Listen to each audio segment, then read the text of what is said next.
झारखंड से रिलेटेड नहीं था। हाँ, मैं एक्चुअली झारखंड नहीं ली थी क्योंकि मैं यूपीएससी का तैयारी कर रही थी, तो मैं झारखंड के अटेम्प्ट्स नहीं की थी, हिस्ट्री में भी नहीं की थी और ज्योग्राफी में भी नहीं की थी। बट मतलब कि बहुत सारे लोग झारखंड देखते हैं, तो क्वेश्चंस लिखी थी। मैं गांधी जी वाला एग्जांपल दे देती हूँ। मैं लिखी थी शुरुआत की गांधी जी ने कैसे कंट्रीब्यूट किया, ऐसा कोई क्वेश्चन था कि स्वतंत्रता संग्राम में कैसे कंट्रीब्यूट किया। तो मैं शुरू की थी कि एक अल्बर्ट आइंस्टाइन एक गांधी जी पे बोले थे, उनका एक आर्टिकल आया था नरेंद्र मोदी का, और नरेंद्र मोदी ही उनके आर्टिकल में लास्ट में लिखे थे कि अल्बर्ट आइंस्टाइन बोल के गए हैं कि आने वाली जो जनरेशन है वो बहुत मुश्किल से बिलीव कर पाएगी कि ऐसा इंसान हाड़ हड्डी और मांस वाला कभी इस धरती पे चला है। ठीक है, तो मैं शुरू वही से की थी कि it will be scarce to believe that a person with such flesh and bone have ever walked in this world, something like that. और लिख दिए थे अडॉप्टेड फ्रॉम अल्बर्ट आइंस्टाइन, तो वो मेरा कोट था, वहाँ से शुरू किए थे। उसके बाद गांधी जी आए 1915 में, उसके बाद मैं एक टाइम लाइन बना दी थी। टाइम लाइन 15 में आए, 3 सत्याग्रह किए, उसके बाद रॉलेट एक्ट लिखे, तो मतलब टाइम लाइन के अनुसार उसको दिख रहा था 1915 1917, उस इधर लिखा हुआ था ये लाइन वाइज एग्जैक्टली बता रही हूँ क्या क्या लिखी थी, जितना तक याद हो सकता है। उसके बाद फिर मैं मतलब कि फिर मैं पूना पैक्ट तक सब कुछ लिखी, जितना मतलब गांधी जी पे आपको लिख सकते हैं। अलग वो 8 पेज हो गया होगा लिखते लिखते। और फिर लास्ट में मेरा ये था कि गांधी जी केवल स्वतंत्रता संग्राम के लिए कुछ नहीं किए, गांधी जी हमारे देश को एक आइडियोलॉजी प्रोवाइड करके गए हैं, जिसको अगर हम लोग फॉलो करें तो बहुत सारी चीज़ें हमारे जो अभी जो कंटेम्प्रेरी प्रॉब्लम्स है वो सॉल्व हो सकता है। और लास्ट में मैं लिखी थी, वैष्णव जन दे चैनिक तेने कहिए पीर पराई जाने दे, पर दुखे उपकार करे जो मन अभिमान नहाने दे। यही अभी ज़रूरत है सस्टेनेबल डेवलपमेंट के लिए, पॉवर्टी एलिवेशन के लिए, यही अभी ज़रूरत है। जितने भी हमारे कंटेम्प्रेरी प्रॉब्लम मुझे याद आ रहा है उसके लिए। तो ये था गांधी जी में।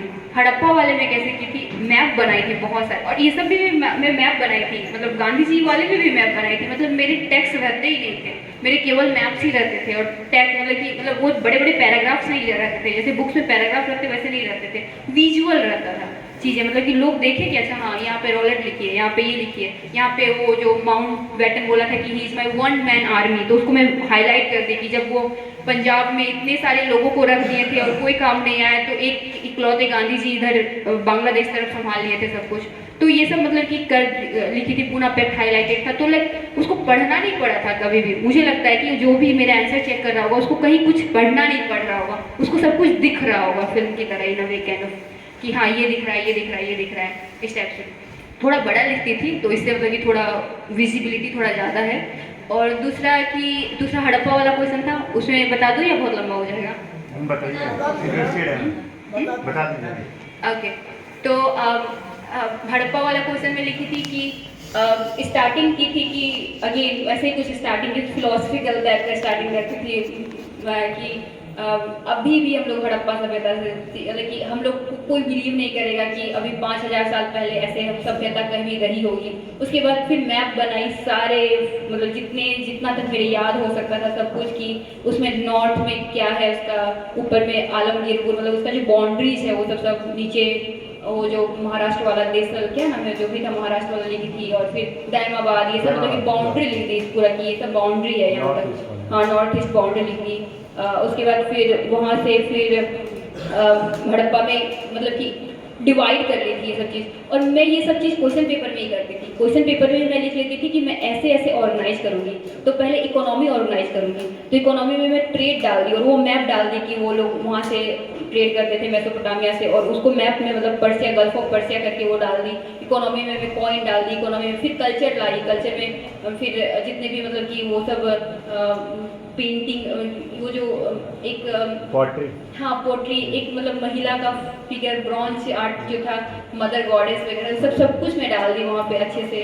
उसके बाद फिर एक कल्चर हो गया, फिर इकोनॉमी हो गया, क्वालिटी वो लोग का कैसा था तो बताया कि बहुत क्लियर नहीं है। उसके बाद फिर वो ग्रेन वाला, मतलब सबसे पहले तो हम लोग ऑफकोर्स टाउन प्लानिंग किए थे, उसमें ग्रिड बनाए थे, एक्चुअली फिगर बना हुआ था। मेरे हड़प्पा वाले में एटलीस्ट 5-6 फिगर बना होगा, छोटे छोटे फिगर बने होंगे। मैं वो जो ग्रेट बात है ना मोहनजोदड़ो वाला, वो बनाई थी वहाँ पे कि यहाँ पे ये वाला चेंजिंग रूम है, ये वाला ये है, ये है, और यहाँ से पानी निकल रहा है, यहाँ एक वेल है, तो ये सब बनाई थी वहाँ पे।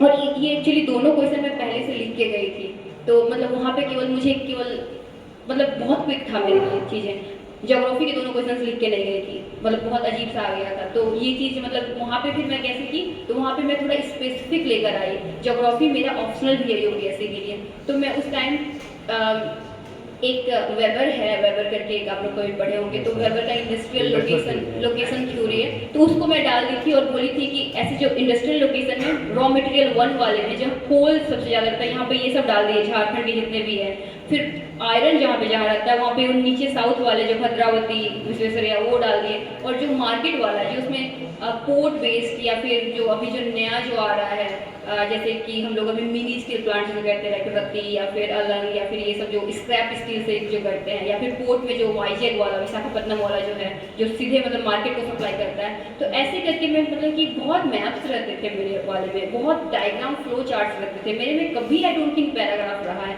पैराग्राफ रहा है तो 2-3 लाइन रहा है, 4-5 लाइन रहा है। और आई गेस मुझे लगता है ज़्यादा मार्क्स इसीलिए दिए क्योंकि वो देख पा रहा था, उसको मतलब आंखों को जोर नहीं करना पड़ रहा होगा, जो भी एग्जामिनर होगा उसको पढ़ने का जरूरत नहीं होगा, वो सब कुछ देख रहा होगा आई गेस।